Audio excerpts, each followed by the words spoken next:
आशा करता हूँ आप सब बहुत अच्छे होंगे। मेरा नाम है सिद्धांत अग्निहोत्री, स्टडी आईक्यू पे आपका बहुत बहुत स्वागत है। दोस्तों, ट्रेलर है रॉकेटरी का। नंबी नारायण पे हमने लेक्चर्स कवर किए हैं, मैंने बायोग्राफी कवर की है, लेकिन आज ये ट्रेलर बहुत बढ़िया है, बहुत ही जबरदस्त। इनकी ऑटोबायोग्राफी पे बेस्ड है। नंबी नारायण जो भारत की शान है, भारत की आन है, ये एक ऐसी कहानी है जिससे आप सब मोटिवेट हो सकते हैं। क्योंकि दोस्तों, एक ऐसा इंसान जिसके सबसे पहले उसने स्ट्रगल किया इस इसरो तक जाने के लिए, भारत की सबसे बड़ी साइंटिफिक ऑर्गेनाइजेशन, वहां पे जाने के लिए उसने बहुत स्ट्रगल किया। एकदम जमीन से उठे हैं ये। और जब वहां गए, भारत को समझ लीजिए कि जितने भी उस समय बड़े ग्रुप्स थे ना, जो स्पेस रेस में आगे थे, भारत को वहां जाके खड़ा कर दिया था इन्होंने। क्रायोजेनिक, जो उस समय बहुत ही कम देशों के पास थी, नंबी नारायण भारत के दिमाग बन के उभरे थे। लेकिन उसके बाद इनको ऐसा फंसाया कि भारत, इसरो काफी पीछे चले गए। आप समझिए, ये इसरो के लिए और भारत की इतनी बड़ी क्षति थी कि इनको फंसा दिया गया जासूसी कांड में। जासूसी कांड क्या था, हम लेक्चर में डिस्कस करेंगे। फिलहाल ये ट्रेलर बहुत ही बेहतरीन है। आर माधवन ने इसको डायरेक्ट किया मूवी को। इसमें एक जगह शाहरुख खान भी है, गेस्ट अपीयरेंस है, डेफिनेटली गेस्ट अपीयरेंस है, उनका कोई प्रॉपर बहुत बड़ा रोल नहीं होगा। लेकिन आर माधवन इतना बढ़िया पोर्ट्रेल किया है दोस्तों कि क्या बताएं। जबरदस्त ट्रेलर है, नहीं देखा है तो अभी देखो जाके। तो हम बात करेंगे द नंबी इफेक्ट की, रॉकेटरी। चलिए आगे बढ़ते हैं। यूपीएससी के स्मार्ट कोर्सेज आते हैं, जरूर अवेल करें और इंस्टा पे मुझे फॉलो करें। देखो, इस मूवी में, इस ट्रेलर में इनको एरोगेंट जीनियस बोला गया है। तो ये समझ में नहीं आया एरोगेंट जीनियस। देखिए, आपको, अगर आप साइंटिस्ट हो ना, या साइंटिस्ट छोड़िए, अगर आप सक्सेसफुल हो या थोड़ा मतलब काफी कुछ आप इनोवेटिव हो, दिमाग जबरदस्त है, तो एक दो चीजें आप में कॉमन होंगी। थोड़ा सा इंसान को जिद्दी होना पड़ता है। वो जिद के बिना ना आप कुछ कर ही नहीं सकते। अगर आप जिद्दी नहीं हो तो कैसे, समाज तो आपको पीछे ढकेलेगा, रोकेगा। भाई, इनकी जिद पने की ही वजह से जो जासूसी का आरोप इनके ऊपर लगा था, ये लड़े, इन्होंने बहुत कुछ सहा। आपने ट्रेलर में भी देखा होगा कि इन्होंने अपनी ऑटोबायोग्राफी में भी लिखा है कि मुझे बहुत टॉर्चर किया गया। और ट्रेलर में भी यही दिखा है, 50 दिनों तक भयानक टॉर्चर। इतने बड़े साइंटिस्ट, जो हमारी क्रीम लेयर होती है, उसके साथ ऐसा सलूक, विश्वास भी नहीं होता। तो एरोगेंट जीनियस, जिद होनी चाहिए। और जीनियस तो खैर ये है ही। एरोगेंट मतलब एक कंस्ट्रक्टिव वुमेन को बताया गया है। तो ये इनकी बायोग्राफिकल ड्रामा है जिसका ट्रेलर जो है वो आ गया है।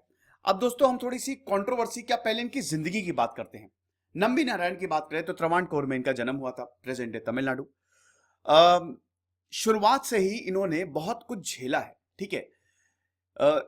जिस पोजीशन पे आए इसरो पे, 1941 में इनका जन्म हुआ। उस समय दूर दूर तक ना ही कोई न्यूक्लियर पावर था, ना ही कोई स्पेस रेस था। 4 साल बाद मैनहट्टन प्रोजेक्ट हुआ, ठीक है, प्रोजेक्ट ट्रिनिटी। अमेरिका ने पहला न्यूक्लियर टेस्ट किया, अमेरिका पहला न्यूक्लियर नेशन, फिर सोवियत। कोल्ड वॉर शुरू हो गई, सोवियत अमेरिका, ध्यान दीजिएगा, ये दोनों आमने सामने। उसके बाद फिर आपका फ्रांस हो गया, चाइना हो गया, यूके हो गया, ये 5। भारत रेस में न्यूक्लियर पावर में, हालांकि भारत भी अपना न्यूक्लियर वेपन बहुत पहले ही वो क्या कहते हैं कि बना लेता, लेकिन खैर उसकी भी कहानी वो मैंने पूरी कवर की है। इधर डीआरडीओ फल फूल रहा है, department of atomic energy already establish हो गया है। इधर इसरो आ गया। अब इसरो को, जो अभी प्रेजेंट इसरो है, विक्रम साराभाई ने ही उसको बनाया। भारत के दो जो साइंटिस्ट हैं, एक तो होमी जहांगीर भाभा, जो कि न्यूक्लियर एनर्जी में बहुत बड़ा नाम है, दूसरे विक्रम साराभाई, जो स्पेस में बहुत बड़ा नाम है। आज इसरो उन्हीं की ही देन है। तो ये शुरू हो गई इसरो की जर्नी। लेकिन शुरुआत में हमको बहुत ज्यादा प्रॉब्लम थी यार, यहां पे लोगों के पास खाने को नहीं था। स्पेस तो भूल जाइए। इनफैक्ट जो भारत ने पहली सैटेलाइट भेजी थी ना, साइकिल पे, एपीजे अब्दुल कलाम अपनी बायोग्राफी में बताते हैं, विंग्स ऑफ फायर मैंने रिव्यू की है, वो साइकिल पे लेके जाते थे जो रॉकेट के सामान थे। इतना कुछ सहा है। लैब के लिए पैसे नहीं देती थी सरकार, क्योंकि यहां पे लोगों के पास खाने के लिए नहीं था। अब दोस्तों, नंबी नारायण का जीवन बड़ा मुश्किलों भरा रहा। शुरुआत में इनके पिताजी का देहांत हो गया। पिताजी का देहांत हो गया तो पूरी जिम्मेदारी इनके ऊपर आ गई। उसके बाद इन्होंने, पढ़ने में बहुत अच्छे थे। अब आप बोलेंगे सर गरीब परिवार था इनका, बहुत अमीर ये लोग नहीं थे, बहुत ही मिडिल क्लास फैमिली से थे। अब आप बोलेंगे कि सर मिडिल क्लास फैमिली तो इसरो में कैसे पहुंच गए हैं? आपको सिर्फ काबिलियत की जरूरत होती है, टैलेंट को कोई नहीं रोक सकता। तो बहुत अच्छे थे पढ़ने में, और मेहनत मेहनत और दिमाग मिल जाए तो आप एकदम तबाही मचा देंगे, कहर ढा देंगे। तो इन्होंने कहर ढा दिया। स्कॉलरशिप इनको बहुत सारी मिलती थी। स्कॉलरशिप पे ही मद्रास गए ये, वहां पे अपनी इंजीनियरिंग पूरी की मद्रास यूनिवर्सिटी में, मैकेनिकल इंजीनियरिंग। एक रॉकेट साइंटिस्ट है ये, मैकेनिकल इंजीनियर बन के ये निकले। इनके बारे में बोला जाता है, इन्होंने लिखा भी है कि जब दूसरे बच्चे मेरे कॉलेज के समय जब वो बाहर जाते थे, ट्रैवल करते थे, मेरे पास जो भी पैसा आता था मैं घर भेज देता था, क्योंकि बहुत ज्यादा जरूरत थी पैसों की और मैं बिल्कुल भी वक्त बर्बाद नहीं कर सकता था। उसके बाद ये इसरो में आए, फिर ये इसरो में आए, इसरो में सबसे पहले एज अ इंजीनियर ये आए। उसके बाद इन्होंने क्रायोजेनिक, देखिए क्रायोजेनिक के बारे में आपको पता ही है, टेक्निकल टॉपिक है, नहीं जाऊंगा मैं इस पे। क्रायोजेनिक बेसिकली एक तरीके से लिक्विडेशन होता है, लिक्विड फ्यूल बड़ा इंपॉर्टेंट होता है, और क्रायोजेनिक में 10 गुना, 10 से 15 गुना, आज हर जगह क्रायोजेनिक ही इंजन यूज होता है, 10 से 15 गुना ज्यादा एनर्जी मिलती है। ठीक है, नॉर्मल एनर्जी जो पहले यूज होता था ना, समझ लीजिए ये वरदान है। अब आपको अगर कोई रॉकेट या कोई सैटेलाइट बाहर भेजनी है तो आपको एनर्जी की, फ्यूल की जरूरत है ना। आपने देखा होगा कि अक्सर जो मिशन फेल होते हैं वो फ्यूल की ही वजह से फेल होते हैं, ऊपर ही जाके ब्लास्ट हो जाएंगे। तो वो बहुत ध्यान रखना पड़ता है, वो पूरी रॉकेट साइंस है। कहते हैं ना, अरे रॉकेट साइंस सबसे टफ होती है, सबसे टफ होती है रॉकेट साइंस, इसीलिए बोलते हैं अरे बहुत बड़ी रॉकेट, क्या कोई रॉकेट साइंस थोड़ी ना है, वो मुहावरा भी बोला जाता है। तो रॉकेट साइंटिस्ट थे ये, भारत क्या दुनिया का जो सबसे बड़ा ओहदा होता है नम्बी नारायण का, वो था। उसके बाद ये क्रायोजेनिक डिवीजन के इंचार्ज थे। अब दोस्तों उस समय क्या था ना, ये जमाना था 1990s का, जब एक यूनी वर्ल्ड डेवलप हो गया था। मतलब यहां पे कोल्ड वॉर खत्म, सोवियत टूट गया, रशिया बन गया, तो अमेरिका का दबदबा, अमेरिका की CIA तबाही मचाए हुए थी, कहीं तख्ता पलट करवा रही है, कहीं वॉर लड़वा रही है, कहीं आतंकवादी पैदा कर रही है, ये बिल्कुल सच है। लेकिन नो डाउट अमेरिका ने काफी कुछ किया है भाई, ये तो बात बोलना पड़ेगा कि अभी डेमोक्रेसी जो है अमेरिका में ही है, लोग इसीलिए अमेरिका भागते हैं, वहां पे रूल ऑफ लॉ है। लेकिन on the other hand America का एक डार्क चैप्टर भी है, अमेरिका की CIA किसी को आगे बढ़ने नहीं देती। और ये नम्बी नारायण ने बाद में बोला भी है अपने कुछ इंटरव्यूज में कि देखिए, इन्होंने बोला था कि बाहरी ताकतों का हाथ हो सकता है। अच्छा, बाहरी ताकतों का हाथ कैसे होगा? हुआ ये दोस्तों कि 1990s में दोस्तों, जब भारत का ये प्रोजेक्ट आगे चल रहा था, भाई क्रायोजेनिक टेक्नोलॉजी हमारे पास आने वाली थी, बहुत सारे देशों के पास नहीं थी। स्पेस रेस खाली अमेरिका और सोवियत के बीच में थी, और इधर सोवियत क्रायोजेनिक इंजन का यूज करता था। तो भारत और सोवियत, मतलब सॉरी रशिया, बहुत अच्छे दोस्त।